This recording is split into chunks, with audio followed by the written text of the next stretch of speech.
আচ্ছা, এবারে কিন্তু আমরা এতদিন টিএইচই কি উচ্চারণ করো তোমরা? কখনো দা উচ্চারণ করো, কখনো দি উচ্চারণ করো, কিন্তু আজকে তোমাদের ঠিকভাবে শিখে রাখতে হবে কখন দি উচ্চারণ করব, কখন দা উচ্চারণ করব। এটা শিখতে গেলেও তোমাদের সেই প্রথমের ভায়োল আর কনসোনেন্ট ধারণাটা মাথায় নিয়ে আসো। ঠিক? দেখি নির্মল আসো এদিকে তাড়াতাড়ি, বলো ভায়োল কারা পাঁচজন ছিল?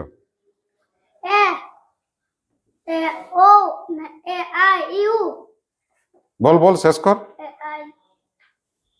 এ ই আই ও ইউ, পাঁচজন। যা, এরা হচ্ছে ভাওয়েল। দেখো, যদি ভাওয়েল থাকে শব্দটার প্রথমে এইটা যেমন কি আছে, ভাওয়েল না কনসোনেন্ট বলো? কনসোনেন্ট। তাহলে যদি কনসোনেন্ট থাকে তাহলে দে উচ্চারণ করবো, দা। বলো দা। কনসোনেন্ট থাকলে কি উচ্চারণ করব? দা। তাহলে এইখানে যদি আমি দি বসাই, এটা দি বলবো না, কেমন উচ্চারণ করব? দা। আর যদি ভাওয়েল থাকে কি উচ্চারণ করব? দি। আচ্ছা, প্রথম জিনিসটা একটু ক্লিয়ার করো। যদি অনির্দিষ্ট বোঝায়, অনির্দিষ্ট বোঝালে কি করব? এ অথবা এন।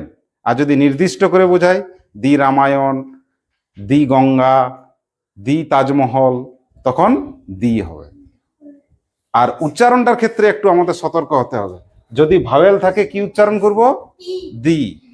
আর যদি কনসোনেন্ট থাকে দা। মনে থাকবে? এবারে প্রশ্নটা তোমাদের শুরু হবে। বলো, ডিটা কি, ভাওয়েল না কনসোনেন্ট?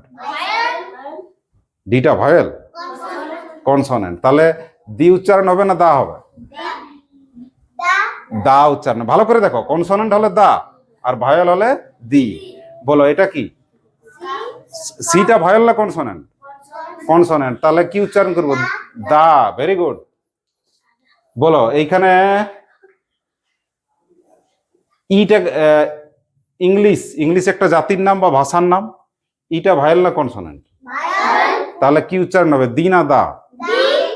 ভাওয়েল থাকলে দি। Very good. তাহলে এখন কি বলবো? The English. এখানে হিন্দু, এইচটা ভাওয়েল না কনসোনেন্ট?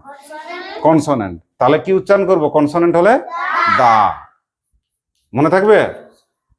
মুসলিম একটা জাতির নাম বোঝাচ্ছে, এই এমটা ভাওয়েল না কনসোনেন্ট? কনসোনেন্ট। তাহলে কি উচ্চারণ হবে? দা। দা। দি হবে ভাওয়েলের সময়, কি উচ্চারণ হবে? দা। এইখানে টিটা ভাওয়েল না কনসোনেন্ট?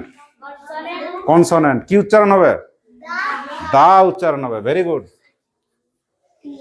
এইখানে জিটা ভাওয়েল না কনসোনেন্ট? কনসোনেন্ট। কনসোনেন্ট হলে কি উচ্চারণ? দা। আচ্ছা, এখানে জিটা ভাওয়েল না কনসোনেন্ট? কি উচ্চারণ হবে? দা। তাহলে লিখছি টিএইচই, কিন্তু উচ্চারণটা আলাদা। ভাওয়েল হলে কি উচ্চারণ? দি। আর কনসোনেন্ট হলে দা।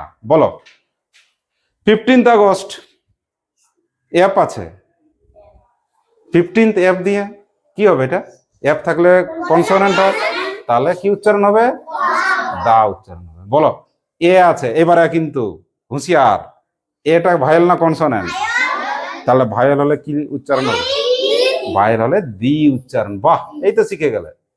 সান, এসটা ভাওয়েল না কনসোনেন্ট? তাহলে কি উচ্চারণ? দা। এই তো শিখে গেলে। তাহলে আবার দি আর দা ভুল হবে? বলো তাজমহলের টি, এটা কি হবে? কি উচ্চারণ হবে? কি উচ্চারণ হবে? দা। T H E. এই তো। তাহলে এগুলো সব আমরা দেখো এ এন এবং দি বসাবার কিছু নিয়ম শিখেছি। তোমরা এগুলো সব একবার করে পড়বে, আর বইয়ে যেগুলো আছে আজকে দেখাবো সেগুলো বাড়ির থেকে করে নিয়ে আসবে। ঠিক আছে?